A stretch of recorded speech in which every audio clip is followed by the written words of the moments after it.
In 2023, two researchers built a computer simulation of a North Korean collective farm. They set the clock to 1960, gave it real soil, real slopes, real state policy, and pressed play. 35 years later, the simulation collapsed into famine. In the real world, North Korea's arduous march began in 1995. Here's what the media won't tell you. North Korea's disasters are not surprises. They are appointments booked decades in advance by policy. Start with the land. 70 to 80% of North Korea is mountain, and more than half its annual rain falls in a violent window from June to August. Now the policy. From 1976, under the doctrine of self-reliance, the state ordered up to 200,000 hectares of mountainside cut into terraced fields on inclines of 16 degrees and steeper. The trees come down. The roots holding the topsoil rot away. Then the monsoon arrives and the mountainside simply leaves. The smell of wet clay, whole hillsides moving in the dark. That soil doesn't vanish. It settles into the rivers, raising the riverbeds year after year, until the water needs less and less rain to climb the banks. And here's the bitter irony. Today, the state bans farming on slopes above 15 degrees to stop erosion. It spent 30 years ordering exactly that. The state didn't fail to prevent flooding. It engineered it. Which kills more North Koreans over time, the flood or the drought that follows it? Comment your answer before I tell you. Back to that simulation, published in the journal Land by Nan and Park. It borrows its method from a model of the Anasazi, the society that farmed itself out of existence.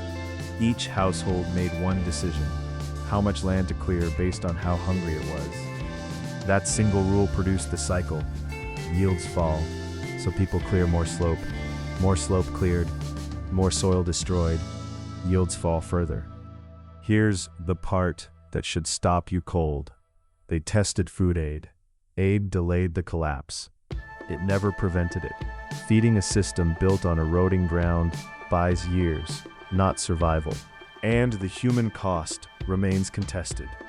Estimates run from several 100,000 deaths to around 1 million, some far higher. That uncertainty is part of the story.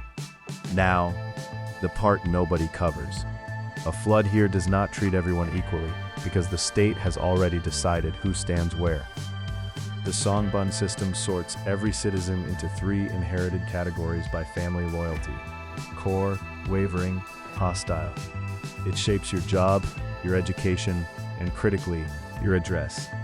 The politically suspect are pushed off the good ground, out of Pyongyang onto eroded slopes and floodplains. Your family's political record becomes your elevation above the river. The politically suspect are pushed off the good ground, out of Pyongyang, onto eroded slopes and floodplains. Your family's political record becomes your elevation above the river. Then the water comes. The distribution system feeds the military and the loyal class first. After the floods, officials pressured citizens to donate to relief funds, framed as patriotism. Only market traders could afford it. The poorest were punished for having nothing to give. Disasters here are not great equalizers. They are threat multipliers. Pause here. In your city, who lives closest to the water? And is that an accident?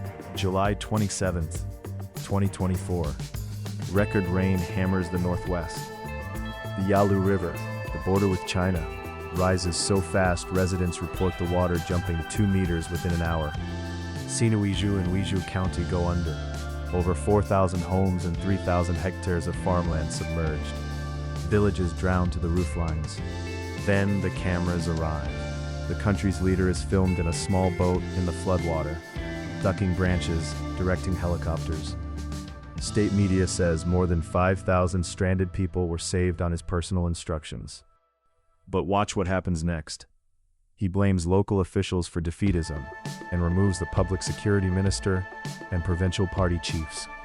South Korean intelligence later reports monitoring signs that 20 to 30 officials were executed. South Korean estimates put the dead and missing above 1,000. Pyongyang calls it a false rumor. and the state refused international aid, demanding donations from its own population instead. One reported response from inside: "What use is a few kilograms of corn after death?" Which is more dangerous to a population? A state that hides a disaster, or one that broadcasts it? Vote in the comments. One last thing, and it's why this matters beyond North Korea's borders. The Yongbyon nuclear complex sits on the Kuryong River. In August 2020, satellite imagery showed floodwaters reaching both pump houses that cool its reactors and breaching the dam holding their reservoir. Follow the chain. A forest cleared in the 1970s, soil in the river, a riverbed rising 50 years, and at the end of it, water at the foot of a plutonium reactor's cooling system, in a state with almost no capacity to manage a radiological emergency. Vulnerability is built slowly by decisions, and it does not respect borders. If this changed how you hear the word natural in natural disaster, subscribe to Disaster Research Notes. Every episode is a social autopsy, and what you learn here isn't only for protecting yourself. It's for the neighbor who doesn't know which ground is safe. So tell me, in your country, who lives on the land nobody else wanted, and why? And watch other flood episode, where another government made remarkably similar choices about who was worth protecting.